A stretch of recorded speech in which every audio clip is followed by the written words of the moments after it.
Inama y'umunsi: uburyo butanu bwo kureka umugisha ugakora akazi mu buzima bwawe. Uko wiyumva nuko mu by'ukuri ibintu biri, wumva uhora kandi uharanira kugera ku nzozi zawe. Nta kuba utagize kuko nta na kimwe utagerageje, ariko bisa nkaho hari umwanzi warayiteguye kandi afite ubushake n'ububasha bukomeye bwo guteza inzitizi mu nzira zawe. None si ibintu byose ugerageje gukora rwose ubona byanga, warangiza ukagerageza gushyiraho n'imbaraga zawe ariko bigakomeza bikanga.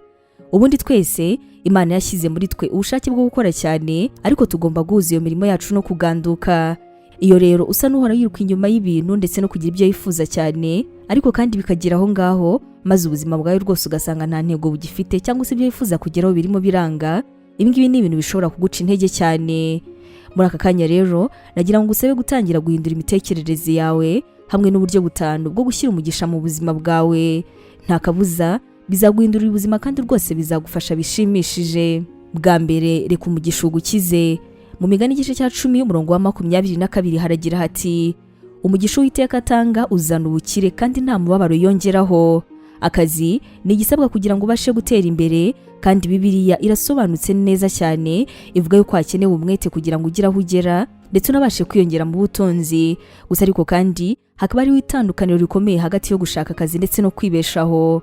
Akazi ni ugushyira amaboko yawe ku kintu runaka kugira ngo Imana ibashe kuguteza imbere hamwe no kuba yakongerera. Kwibeshaho rero ni ukumva yuko ubuzima bwose ari wowe ufite mu biganza kandi ko buri kimwe cyose kibera ku isi ari wowe ushobora kukigenzura. Nyamara ibyo ngibyo rwose ntabwo ari gutyo bigenda.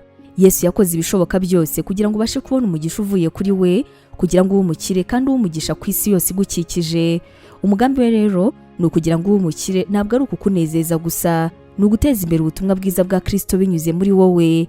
Iyo uteye imbere ukaba ushobora kuzana umugisha ahantu hijimye mu isi, cyane cyane ahagukikije nabo bakanyurwa. Icya kabiri, reka umugisha uguteza imbere. Mu gitabo cyo Gutegeka igice cya 6 umurongo wa 11 haragira hati: amazi azaba arimo ibintu byinshi utakoze, n'amariba yafukuwemo amazi mutafukuye, n'inzabibu n'imyelayo utateye ukarya ugahaga. Inshuro nyinshi abakristo bumva bakeneye kurwanira inzira zabo ku rwego rwo hejuru. Hariho yewe namwe noneho bagiraho ngaho barangiza bakagira ubushake bwo gukora ubusambanyi cyangwa se ikindi kintu cyose bashobora gutekereza yuko kizabafasha mu gutera imbere.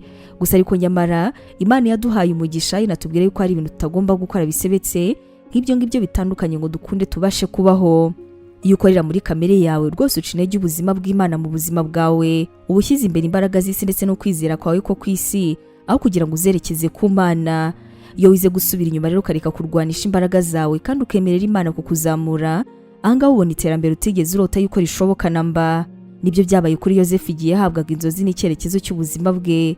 Nta kintu yashoboraga gukora kugira ngo yimenyekanishe muri ibyo bihe. Uyu munsi nawe urumva uri mu rwobo, waba warumiye ahantu bigaragara yuko nta nzira yo gusohoka cyangwa se bidashoboka yuko watera imbere. Subira inyuma hanyuma utumire Imana mu bihe byawe ndetse no mu buzima bwawe. Yosefu nawe yari mu bihe atashoboraga gukora wenyine. Yabaye umucakara, yabaye ibibi byinshi, ariko kandi uribuka Imana yaje kumugeza. Uwiteka yari kumwe na Yosefu kugira ngo abashe gutera imbere. Ntabwo bivuga yuko Yosefu yateye imbere kubera ubwoko bwe, ntabwo yateye imbere kubera umuryango we, kubera amashuri ye cyangwa se imibereho ye cyangwa ubwenge bwe. Oya, umugisha niwe watumye Yosefu atera imbere kandi ahabwa kuzamuka ku mwanya wa 2 ukomeye ku isi. Reka kurwana n'isi no kugerageza kwigaragaza, reka ahubwo umugisha aba ari uguteza imbere mu buzima bwawe. Icya gatatu, reka umugisha ukurwanirire. Uwiteka niwe murinzi wawe ukomeye. Soma Gutegeka igice cya 32 umurongo wa 4. Ese iyo warenganyijwe, wahohotewe cyangwa se wahemukiwe, uhita ukora ibikorwa bitandukanye kugira ngo wirwaneho. Ibyari cyo kandi ugomba kwitaho nuko utagomba kwirwanaho wowe nk'umuntu, ahubwo ugomba kugendera ku magambo y'Imana n'iki kwifuzaho.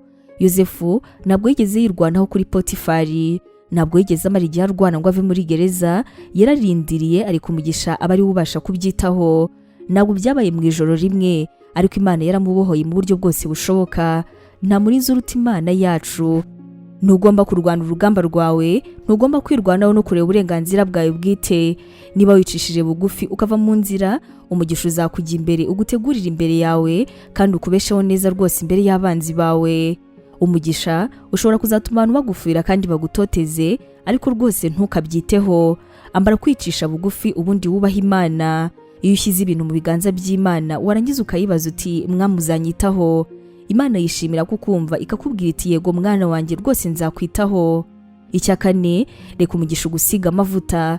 Yohana wa mbere igice cya 2 umurongo wa 27 haragira hati, kuko gusigwa mwasizwe nawe kuguma muri we aricyo gituma mutagomba umuntu wo kubigisha, kandi nk'uko uko gusigwa kwe kubigisha byose kukaba ari ukuri atari uko ibinyoma, kandi nk'uko kwabigishije muba ariko muguma muri we.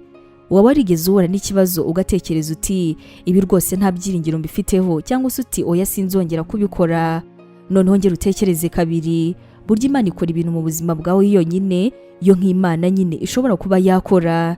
Iyo ubwenge bwawe ndetse n'umubiri wawe bigerageje kwikemura ibibazo, uhita ubimenye yuko nta mbaraga rwose umubiri wawe ndetse n'ubuzima bwawe bufite. Umugisha uzagusiga amavuta kugira ngo urwanye intambara zawe zose ndetse no kwiyumva. Bitekerezeho none, Yosefu yamenye ate kuyobora ubworozi ndetse no gutunga umutungo w'ubukire ntagereranywa? Umugisha wasize amavuta Yosefu.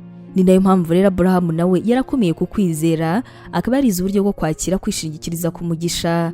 Igihe cyose yakwishingikirije rero, akaba yarabashije kugera ku nzozi ze, ntabwo yigeze atenguha n'Imana.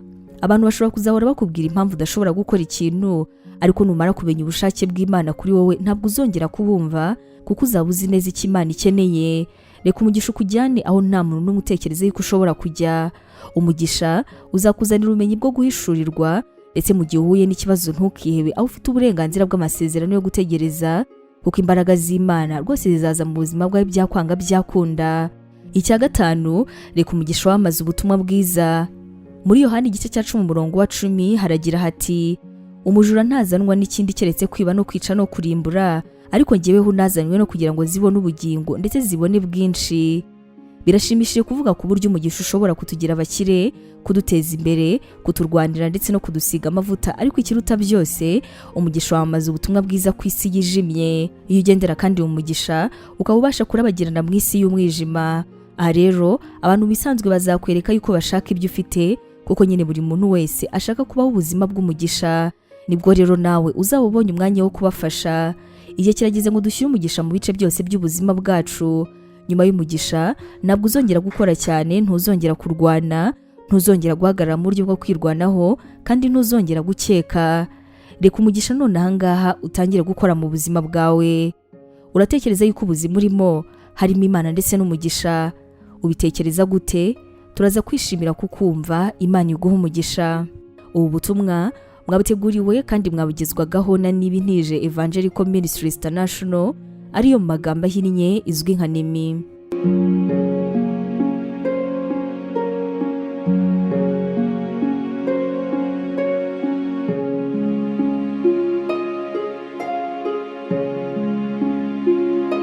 Waba utekereza ko wahamagariwe gukora umurimo w'Imana? Wifuza inyigisho nyinshi se zisohoka buri munsi zagufasha mu buzima bwawe kandi zikagukomeza mu bibazo? Wumva wifuza kwiga teolojiya, ukamenya ijambo ry'Imana, intwaro yagufasha mu buzima? Duhereye kuri kino kibazo cya nyuma, niba igisubizo cyawe ari yego, ngufitiye inkuru nziza cyane. Tugufitiye ishuri ryiza rya teolojiya kandi wigira ku buntu. Mu ishuri ryacu harimo porogaramu zitandukanye zirimo nka Pastoral Studies. Ubu ngubu akaba ari uburyo wakwiga kuba umuvugabutumwa mwiza cyane. Tugufitiye kandi Biblical Studies, iguha amasomo atandukanye ajyanye na Bibiliya. Uzanasanga kandi Christian Counseling, zikaba ari inama za Gikristo zizagufasha mu buzima bwawe kandi zigagukomereza umutima. Gusobanukirwa neza ibi, wasura urubuga rwacu ari rwo wa#NEMI-BibleInstitute.com, cyangwa se nanone ukaba watwandikira kuri WhatsApp ari ikimenyetso cyo guteranya 141 232 650 34. Wanatwandikira kandi kuri nemevangelism@yahoo.com. Tuzishimira gusangira nawe ijambo ry'Imana.